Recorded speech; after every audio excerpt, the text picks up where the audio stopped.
Welcome to FreedomCast, a podcast dedicated to interviewing star icons and entrepreneurs who have encouraged others to become more healthy and active. My name is Ashton, and it's my pleasure to host you as we take another trip through the fitness industry. It's entertaining and informative, and I hope it makes fitness more exciting and special to you in your own fitness journey. FreedomCast is supported by Freedom Fitness Equipment in Charlotte, North Carolina.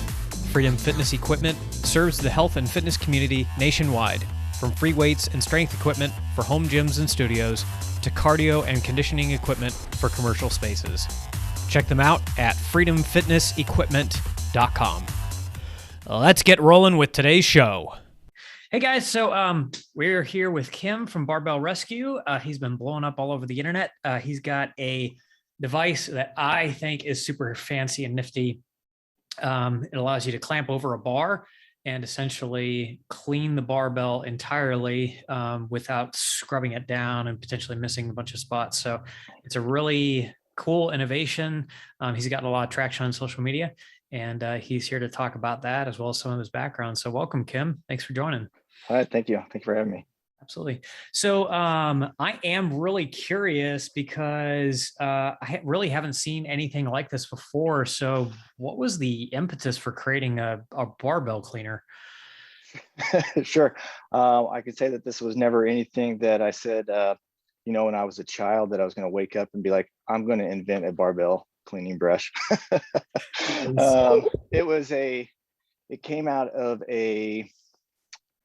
I started back in 2014. Yep. I was on a deployment. I started doing CrossFit like a lot of military guys, and I kind of drank the Kool-Aid there. And then fast forward a little bit, got my level 1, started coaching. Oh, wow. I really had this desire to be a CrossFit gym owner, and that's kind of the direction I was kind of headed, with military obligations and just work and life and everything else that just wasn't really kind of lining up.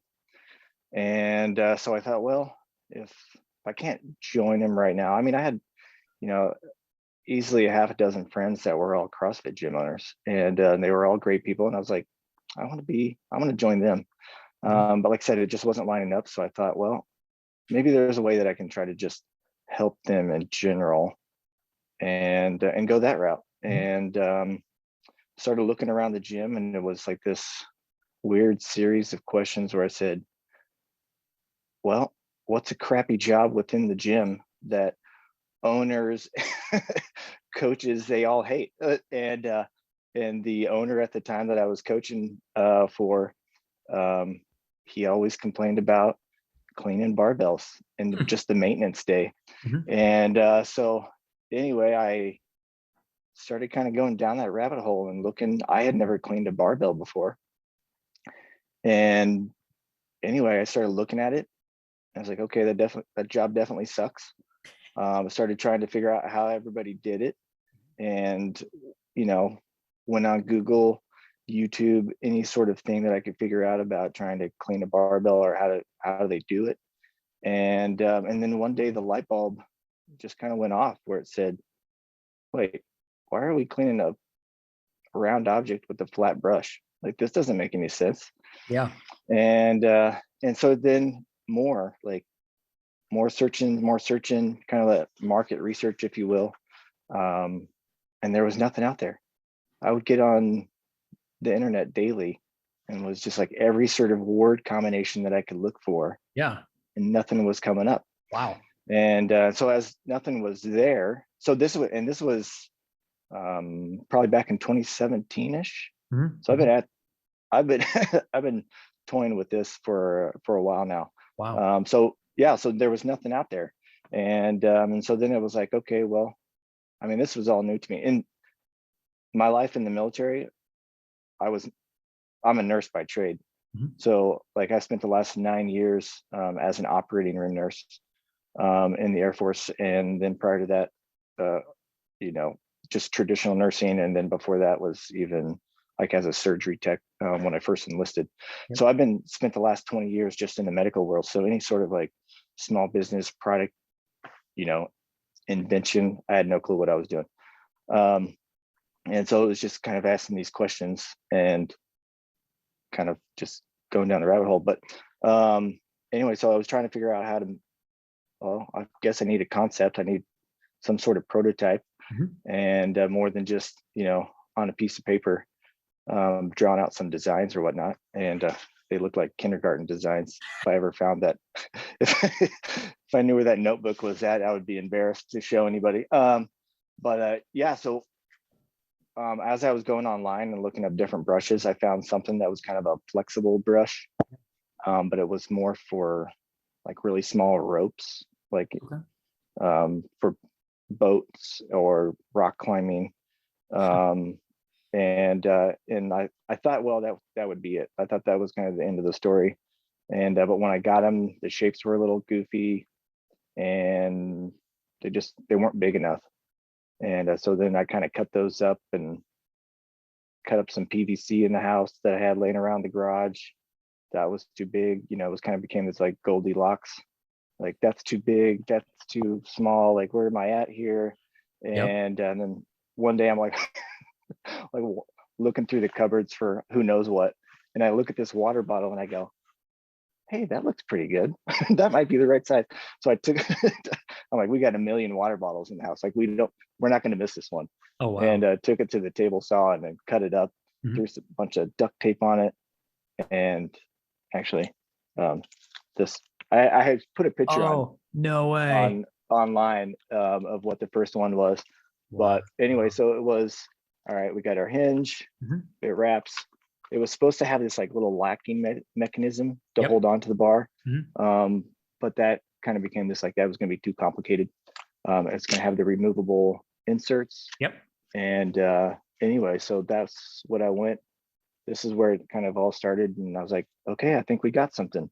Wow. And my wife was like, Jimmy, you're dumb. Like, what are you doing? It's like, I wish I had $1 for every time she looked at me going, what? What are you, why are we doing this? Like, that's Jimmy, you're a nurse, just stay down the nursing trail. Like, what are you doing? Wow. So that's kind of how it all began. It was just a simple asking some questions and trying to find a practical way to help gym owners. Sure. And then it's just kind of grown from there. I'm curious about your prototyping method, and are you sourcing this overseas and it's just taking time going back and forth, or? Yes. So it is as I've tried to learn the whole process, because it's like with product invention, everybody has ideas, but there's no like cookie cutter way to do it. Yeah. So like researching how to do it and then to go through the steps, it kind of, for me, it kind of laid out, like, after I kind of said, okay, this is the direction I'm going to go, and I think I need to follow this thing through, as I kind of talked to some closer friends. I immediately went and try to get some patent protection. And went that route, and then applied for a patent. I reached out to some stateside manufacturers, because that's where I want to be. Like, I'm in the military, I'm an American, like, I want a US manufacturer. I reached out to probably a half a dozen or so, and I got 2 responses. One was no, not a chance. And then the other one was kind of like this, oh, well, tell me more. And then they said, no, I don't think we're a good fit. I think you're too early for what we do. Wow. And then I was just kind of like now, where do you go? What do I do now? Was listening to some product podcast, invention podcast. And I heard about a guy that was had made a product for firefighters. It was like a way to jimmy doors open, like in an emergency situation, in a way to get in as fast as possible. But anyway, he had brought up working with this product design company out of Seattle. And I was like, well, maybe that's what I need. And I contacted that guy that made that product. he gave me great reviews for them. So then I contacted the product designer, Pillar Product Design out of Seattle. I emailed them and away we went. And so that they would do all the, they've helped me go from, you know, the early concept, then to the prototyping, and then now the manufacturer sourcing. So they kind of had this like 4-phase process to get through a product.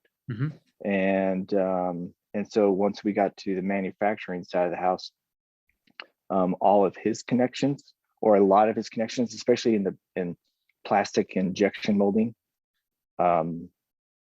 his contacts were overseas. And so he has a gentleman that we're working with. He owns his own little factory, and then he also does some product management in that area also. And so Bob is the owner of Pillar, and Bob and this gentleman Carl that's over there, they've known each other, worked with each other for 15 years. Wow. And so like that gave me some like comfort knowing that these guys have worked together. They know each other, the ins and outs, and how things work and what everybody's kind of expecting. So I wasn't really going in there like other horror stories you hear about going overseas and you don't know what you're getting into. Yep. Is it even a factory? Like, yeah, exactly. I've heard about people Just going on company. Yeah, you know, going on to Alibaba and like they show on website that they're a factory and then it's nothing there. Like it's just a facade. So the fact that he had that already built in place gave me a lot of more comfort knowing that. And you know, it was the price tag. Like there's really like to start with the you know, just a concept to get a small quantity made. That was the route to go. Yeah. And they were the only ones that were opening the doors for me. Yeah, exactly. Like, okay, this is the direction I got to go. So that's where it's at. It's just outside of that factory. Is just outside of Hong Kong. Okay, nice. So there is a bit of that. You know, it's just the global economy and just like you know, just to learn how to navigate it. And it's pretty wild. Like I never thought I would be on the you know, like I'm over here doing this on the East Coast, and then now I got to worry about the 20-hour time change that's back here on the in China. And anyway, it's pretty wild to do. But yeah, so it's going well. We're like so close to pushing the approval button to get the mass production thing started. Nice. It's amazing how long things take to get done. Oh, just in general. Like I severely underestimated how long it takes. Like, you know, you get these timelines. I suppose it's like construction. You know, it's like they give you a timeline. Well, you should just double that. Yep. It's like it's gonna take that much longer. And so that's been probably the most like man, it just takes so long. I've never been really on a timeline because this is always kind of a side gig. But so I just retired from the Air Force in June. So now this is all I've been doing full time. So now it's just like, okay, now what? Like, let's go. Yep. It's like, like I'm like a little kid at Christmas time. I'm ready to open the presents and show everybody. And that's terrific. I remember going through that prototype process with something back in the day. And the negotiation side back and forth took me 6 months overseas. It didn't materialize into anything, which was ironic, but yeah, the supply chain stuff, I'm sure you're dealing with supply chain issues back and forth now. Absolutely. But finding somebody that's reputable. It was surprising to me too, that for all the business you want to give folks here in the States, and for people listening to podcasts, this is really a really interesting tidbit if you're trying to invent something or manufacture something here locally.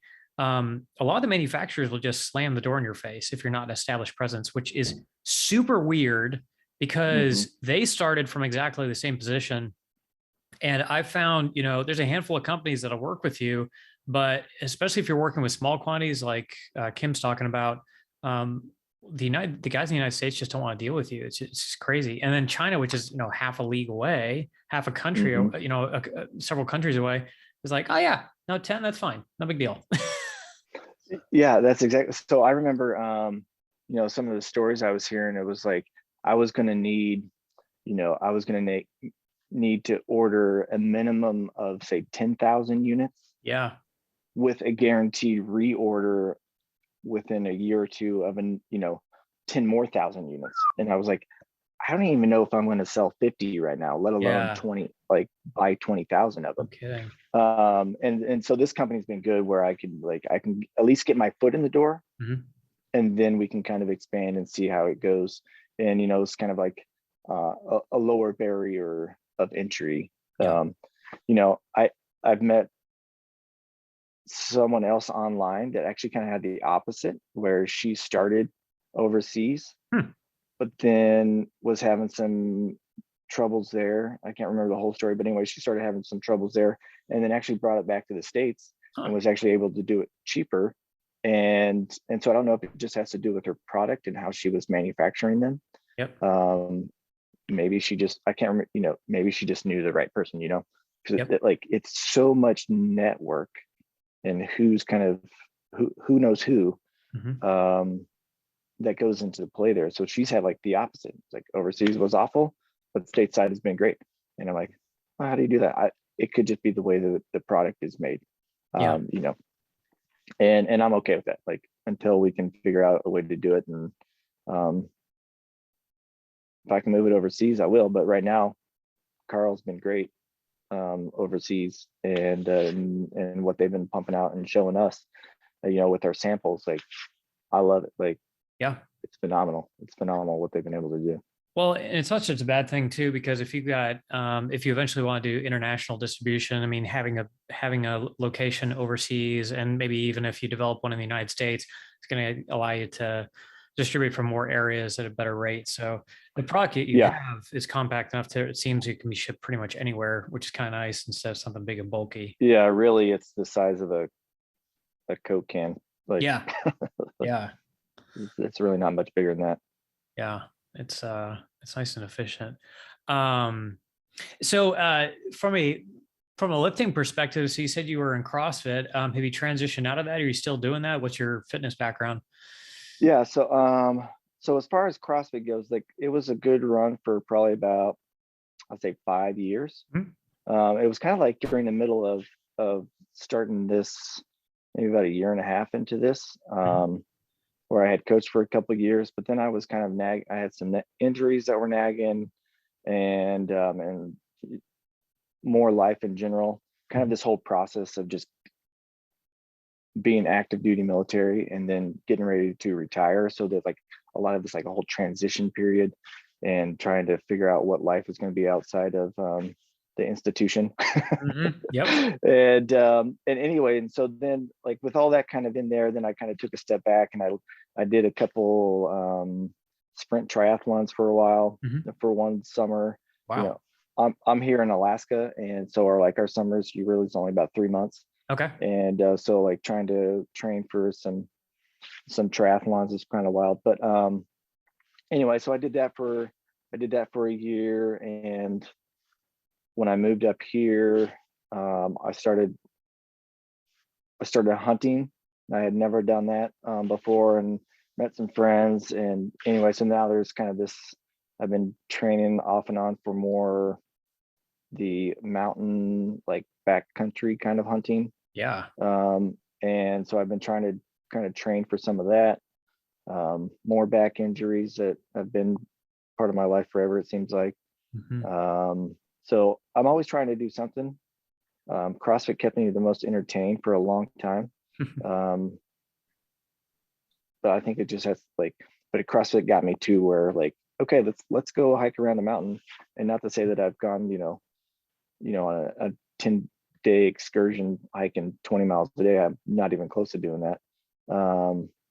It's more like up and over a mountainside with a ruck, and you call it good. But but that's kind of like where I'm at on my little fitness journey with, on Wednesday I turned 44. So it's like, okay, I'm getting older. What am I doing? Like I really it's just staying fit for, longevity purposes. Yeah. And just being able to do those things out here in Alaska and do all the crazy stuff that people want to do, hiking, hunting, fishing, whatever. Because I didn't really grow up around that. So this is like, oh, this is fun. Like, let's do this.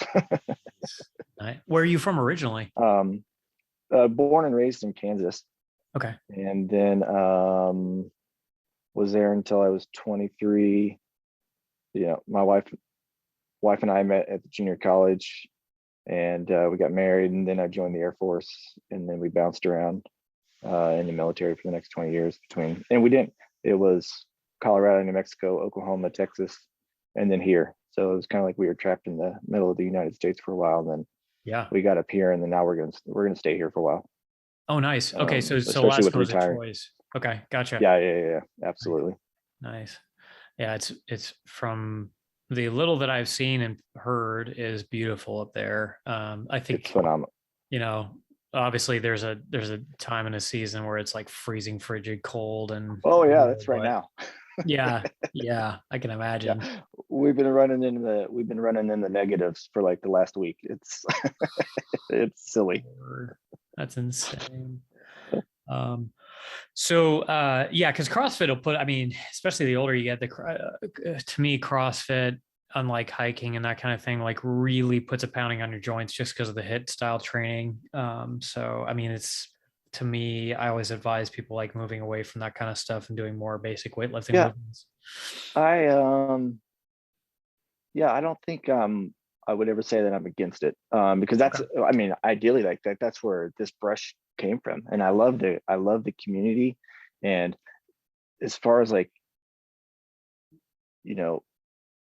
form and technique, like as much as CrossFit gets kind of bashed for it, like I've seen a lot of good technique, and people are like focused on what you're doing there. Yep. Again, it comes down to who you end up with. Like I never heard anybody say, hey, let's work on, I never had a coach when I was at a global gym or on base, like lifting, teaching me how to adequate, actually bench press, right, or how to do an air squat. Like the technique has been phenomenal, and I'm for it. Like I'll do low weight and technique all day, and you can get, just as much out of a broom handle than you can with, 225 or whatever you're trying to throw up there. But right now it's just out of my garage. Nice. And I have a little setup there. It used to be monstrous, and when I geeked out and I had it all done up, and then my wife started invading my garage, and now I just got this like little 10 by 10 little section that she's like, go to your corner. Nice. That's awesome. Yeah, garages should be for home gyms, but we get married, so that's funny.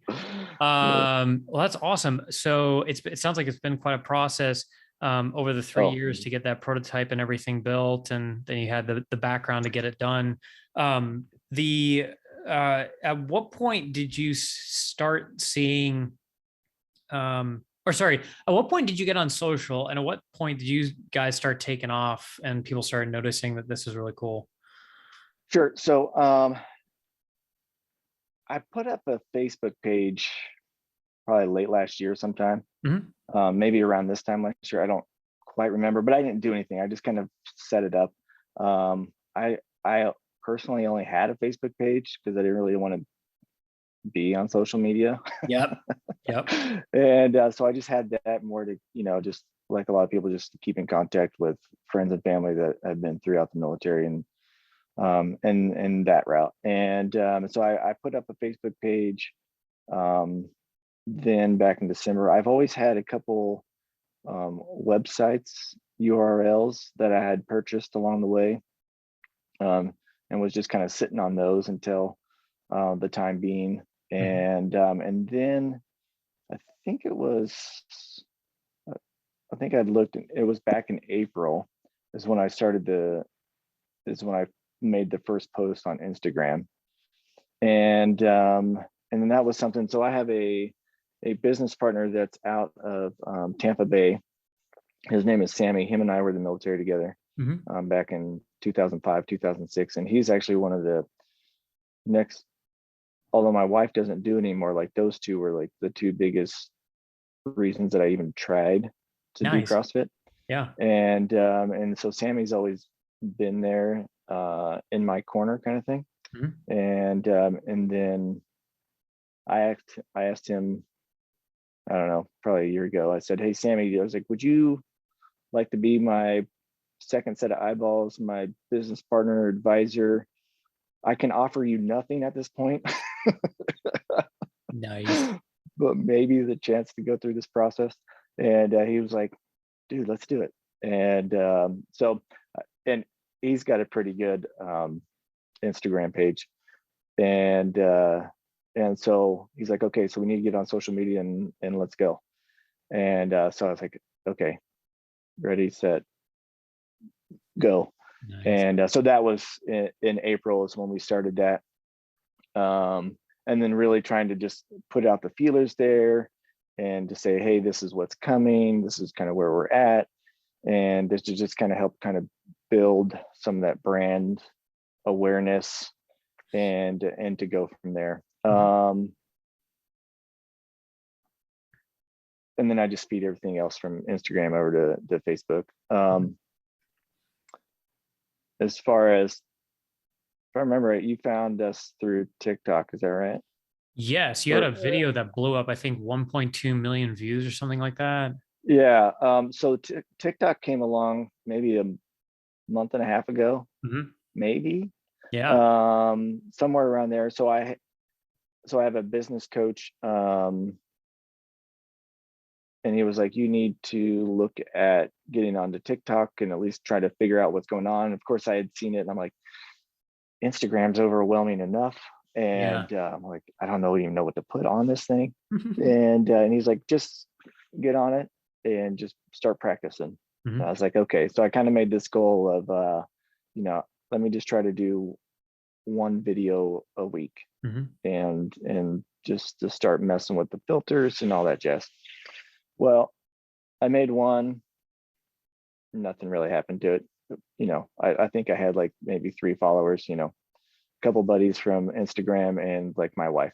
Nice. And because I did not want to be on TikTok really ever. Like my kids are on TikTok all the time. And I'm like, what are you guys doing? Like, this is silly. And anyway, so I was avoiding TikTok as all possible. Anyway, so I put one video on there, not exciting. I put my second one on there, and it didn't really do much. That was on a Friday, and I was gonna make another post, that next week, and then fast forward 6 days after I had posted that one, and my daughter, she's a freshman in high school, and I picked her up from school. We're talking about TikTok, and for whatever reason, we decided to look at it and to see what was going on. Well, when I opened it, all of a sudden it had like, this video had all these views, and I was like, I only had like maybe, I was excited because I think it had like maybe 1,000 views. Yeah. But when I opened it, it had like 2,000 to 4,000. But then as we were watching it, you just see the alerts, kind of like the little red numbers kind of popping up. And then we hit refresh and it was like 2,000, 4,000, 15,000 like views. And I was like, what? And then it was like likes, like all these likes started popping up. And my daughter and I are just like looking at each other going, what is happening? And it was like, just refresh. And it just another, like, it was just going up by a few thousand views, like every few seconds. And I was like, what? And by, that was on a Thursday-ish. Once we got through the weekend, it was easily at 1 million. Whoa.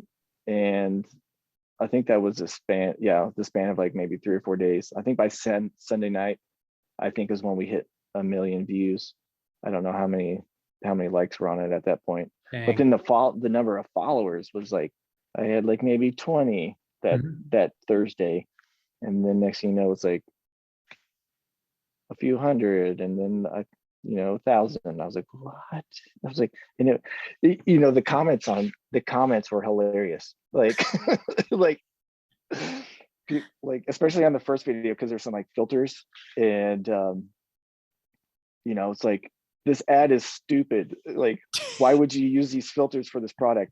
What is this ad? You don't even tell what the product was. And you're just like, I'm just going, I was just practicing.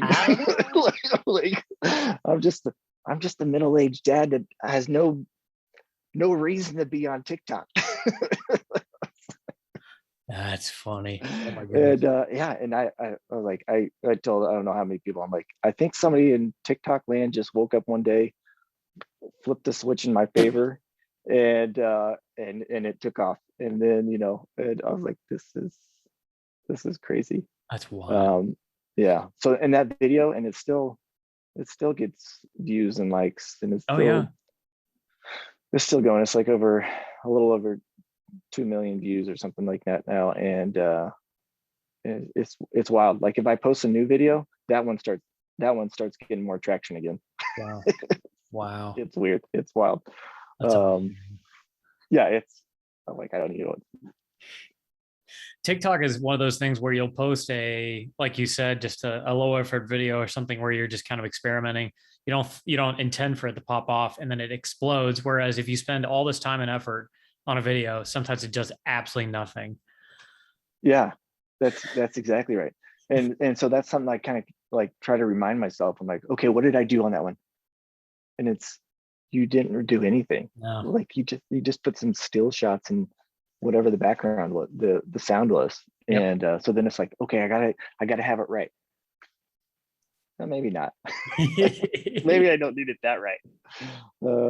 Social's my wild. wife and kids will still say, Dad, you still ask me all the time about, okay, how does this look? Does this look okay? What do you think? Sometimes they go, oh, and other times they go, oh, I think that one will be good.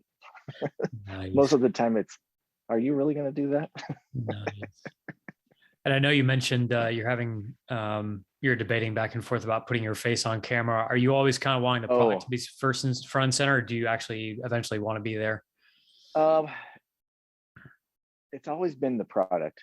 And that's what we've kind of gone for. I never really thought about myself being the face of it. Mm-hmm. I do think there's like a mix of people still want to, like, I know for me, like, if I'm, looking at a gym, or, if I was traveling a lot and I was going to go drop in at a CrossFit gym, the first thing I would do is I wanted to know they're about, and I wanted to see the pictures of the coaches. Yep. And so, like, I know that that's there. It's just the introvert me that doesn't want to be on stage.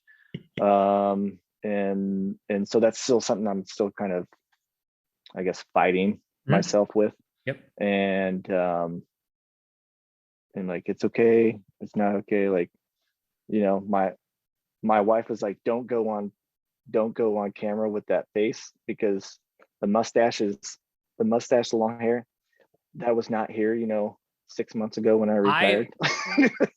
My opinion is people are going to freaking love it. It adds so much personality. Like, yeah. So see, you're the type of people I need to like put in her ear to say that this is okay. Just do it. This is okay. Like, it's so, yeah, it's never, I mean, the military makes you grow a really bad mustache because it has so many regulations on how it can be grown and how, the length and all that other jazz. And so it's just like, I think it's just the I'm free from. Yes. I haven't had it, like, I've never gone this long without a haircut. Nice. Not since maybe high school. There have been videos where my hair is a mess. I've got a scraggly beard that's like 7 days old, and nobody cares. The algorithm doesn't care. In fact, it adds a little bit of flair to the videos. So like, yeah, I know. I told I told somebody, I was like, yeah, this is gonna be like the new logo is gonna be like the brush and a mustache. Like, yes. Oh, like, my word. Like, yes, dude. This is gonna be like, if I could figure out how to like make a cartoon like brush with a mustache, I would. Bro, I would do it just to see what happens. That'd be amazing. Oh my god. Yeah, and then like same thing, like my my daughter, she's like, this, what is, you need to shave that. You need to shave that thing off your face. Oh my word. Yeah. Is there I know that you've got the brush, and do you have a couple different sizes on the brush as well? So Inserts? the brush is the same size. Okay. It it was specifically designed for a male and the female slash youth size bar. Right. So the what, 25.5 Yeah. to 28. That's what it was designed for. I mean, it's on a spring to open to do larger, but it's not. It wasn't engineered for that. Yeah. So like all the angles on the inside to be in there. So like the original prototype was was built to have this like latching mechanism, but that was going to complicate things, and it was going to be more pieces to break and get in the way. And so then we just put a spring on it, and then we added a second spring to make it even more durable, so that it stays on the bar. So while it's designed for a traditional male and female, I have run it up and used it now because I had a question on one of the videos about whether or not it would fit on. I haven't found a Duffalo bar yet, but I have run it on an axle bar, and I just found one of those recently. So while it's not perfect, it still can clean it. And so there's a little bit, just geometry there on the axle bar, so it can do it. Maybe just not as effective, but I got some great pictures. I was actually really surprised on how well it worked on the axle bar. Because when somebody had brought that up, I was like, ooh, I don't, when I had started this, that was so like, the all of that was new to me. Like, it's not like I have an axle bar floating around my house, and that was never a direction I was ever going to go. But it does, and it can, and kind of like the sleeves, it can work on a sleeve.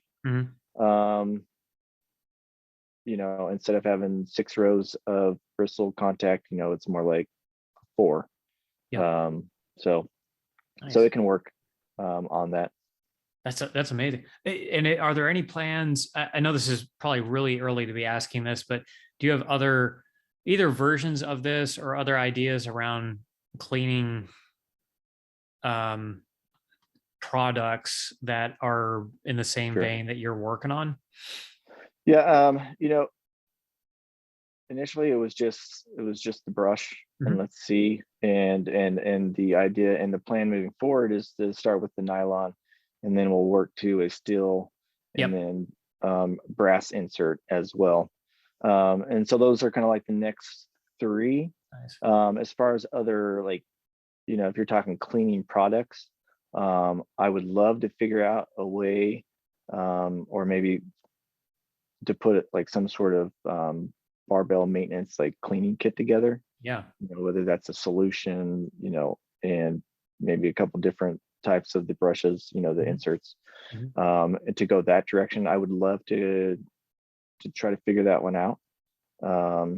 It's always kind of, I guess that part's been, a solution I would love to put together. I thought when I first started this, of course, Bar Shield was still around. And I was like, oh man, this would be a great company to partner with. And then I found out, that they had gone out of business, and I was like, oh, okay, well, let's figure, it's there. I think that's going to take a little bit more, bandwidth to try to figure out. But it is kind of one of those things that's there on the back burner to try to figure out how to do. Other size brushes or barbells, or other size brushes to fit those bigger, barbells. I think it would really kind of come down to what customers want. Before I would kind of tackle that direction. Does the market need or want it?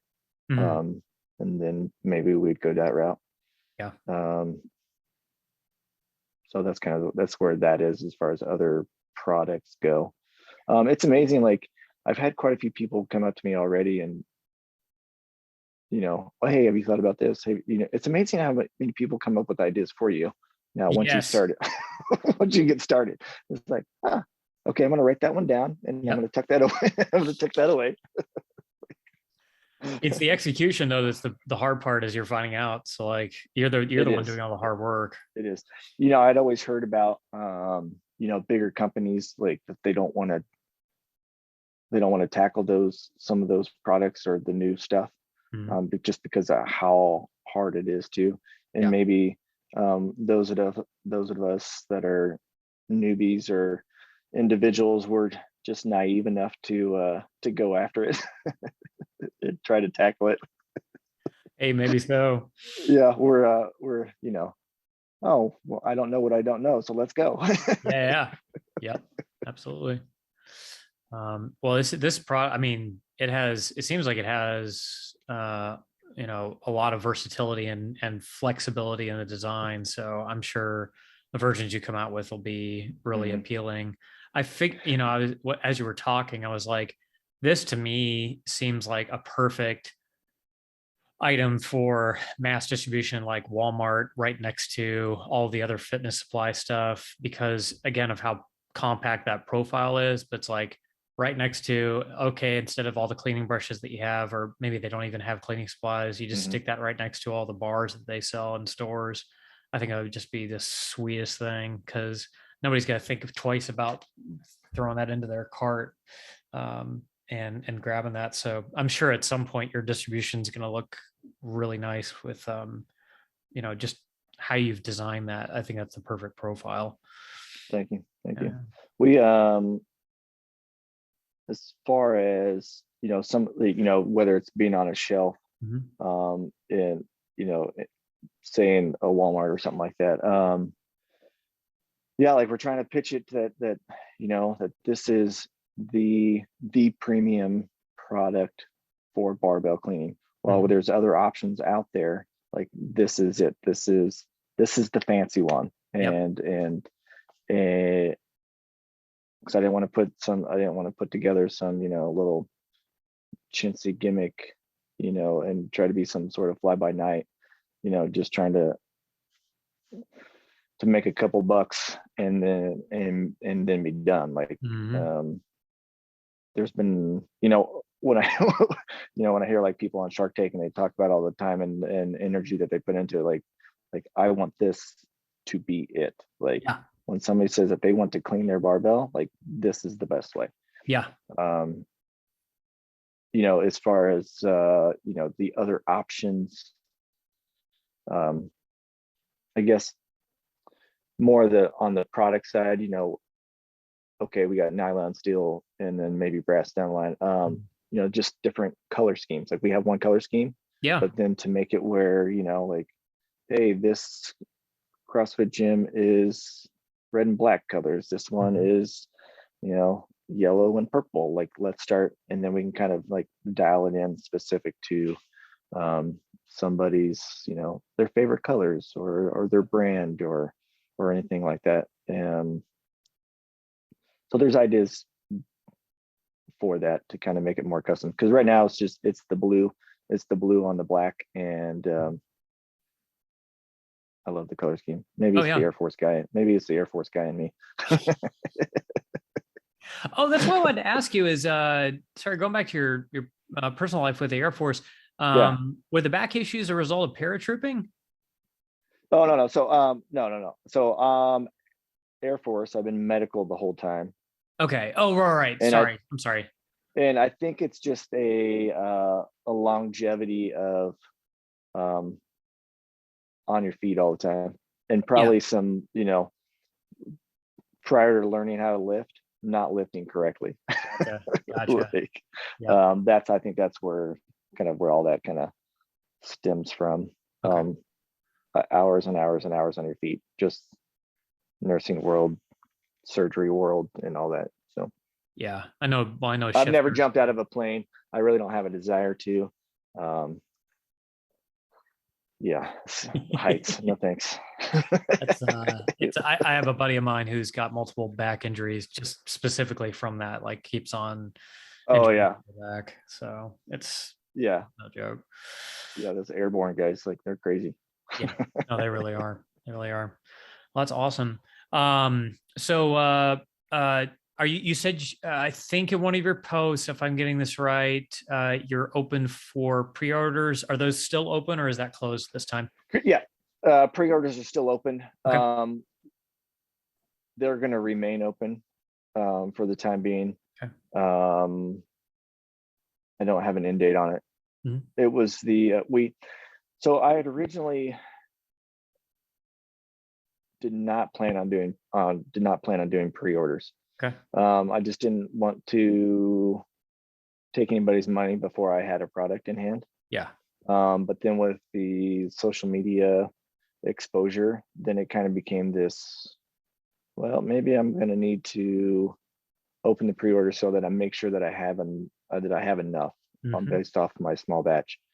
And so right now, like, while the pre-orders have been good because I've actually had some pre-orders, I haven't sold out. So that's so we're going to keep that there for the time being. Okay. Gotcha. And Go ahead. Oh, I was just going to say, like, the pre-order with that is 15%. If you end up subscribing to the website, and you'll get a coupon code for an additional 5, so you can get 20% off to start with. Okay. And that's kind of where we're at right now with the prices and such. Awesome.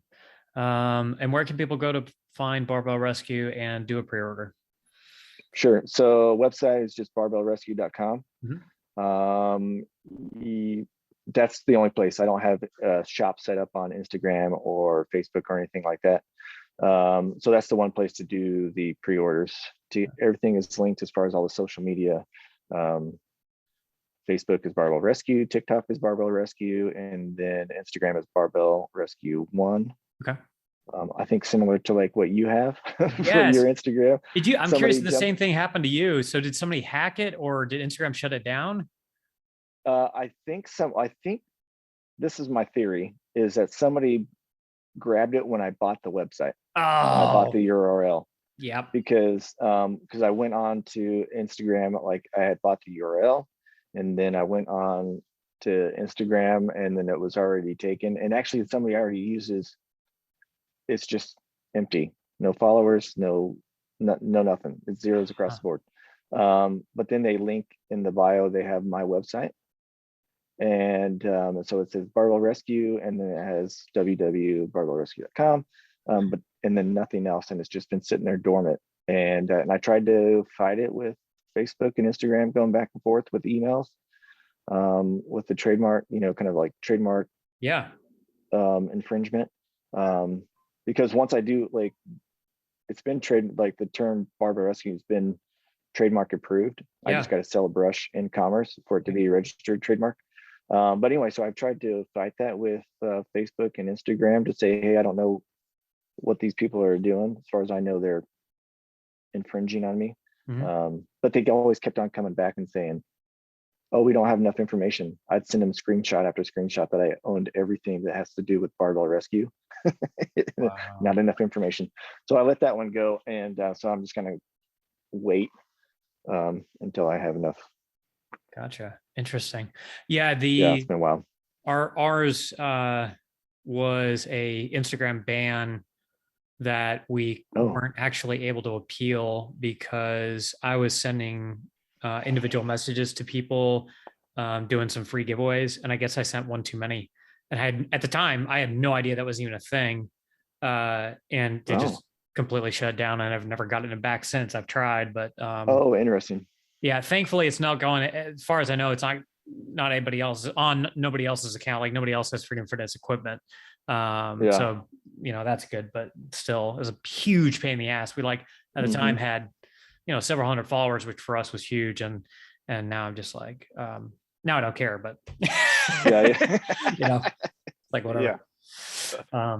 So, well, that's terrific. I'm so glad it's doing so well. We'll continue to hopefully pump you up and get you more pre-orders through this podcast and get you some more publicity this way. But I really appreciate you coming on, and Thanks for chatting it's been about my this. This pleasure. is a fascinating process, and I always like hearing about how businesses Oh, go about things. yeah, it's been a wild ride to just kind of piece everything together, Yeah. and just the power of uh, just getting started. Like, Yeah. just get started and then just keep on going. Yep. And because I'm one of those guys that just wants to analyze things to death. Just I ask my hear wife you. I hear you. before I move. Yep. And then so this was just one of those things, and it's like, okay, next. Nice. So yeah, it's been one giant learning curve, Yep. but it's been so much fun. It's been fun. It's very Oh rewarding. yeah. Yeah. And you've got a good community behind you, so I'm sure they'll continue Oh, to support you. like I will say this, because like, while this was made, like, the idea behind this was for the CrossFit owner, Mhm. like, the garage gym Yes. community, Yes. holy cow, Yes. they are fanatics and they are awesome. Like, I've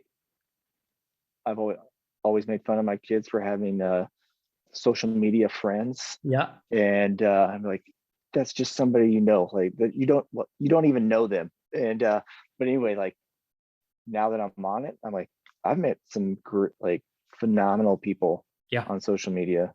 Look, content creators, just garage gym owners, other CrossFit gym owners, like, phenomenal people out there that all just are kind of like-minded, and everybody kind of wants everybody to succeed. Yeah. And it's just like, it just kind of snowballs that you just want to help everybody wants to help everybody out. Yep. And I think that's something that I don't know, if you pay attention, not to go on a soapbox, but Yeah. if you go on to media, like, it's just, everything is bad, Yes. and everything, like, the world is ending, but like, there's so many people that just want, they want you to succeed, and they want this person to succeed, and, like, let's just figure out how to do it all together. Yep. That's probably been the most amazing thing.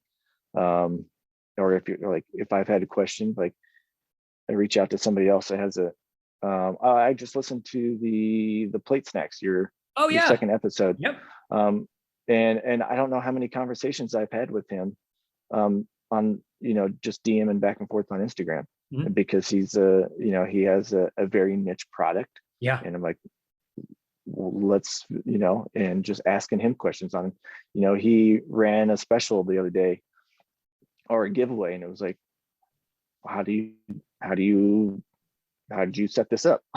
Yeah. And just being able to have that kind of conversation with him was great. He's like, yeah, and then let me know whatever else you need. Wow. And there's so many people that have been like that.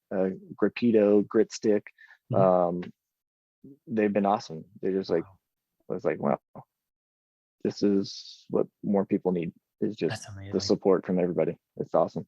That's amazing. Garage Gym community is really tight. I know like Garage Gym Lab, Basement Brandon, the big guys like Tour Up Cave, Garage Gym Experiment, they all are constantly like not always collaborating, but they know each other, and they talk to each other a lot. So and then their followers obviously follow each other. So if you can get in with those guys and like get a really good rapport like you have, it just does, you can really do some awesome things. Fun. Yeah. Well, thanks so much for coming on. I really appreciate it, man. And we'll definitely keep an eye out. So check out Barbell Rescue on the website, and do a pre-order, and then follow them on social for some of these upcoming versions, and give them some ideas and feedback on the product coming up. So really appreciate you, man. All right. Thank you. Appreciate you too. Thank you for listening. Please give FreedomCast a 5-star review on Apple Podcasts or wherever you listen to podcasts. It would mean a lot to our business. Plus, it's fun to read y'all's reviews. See you next time.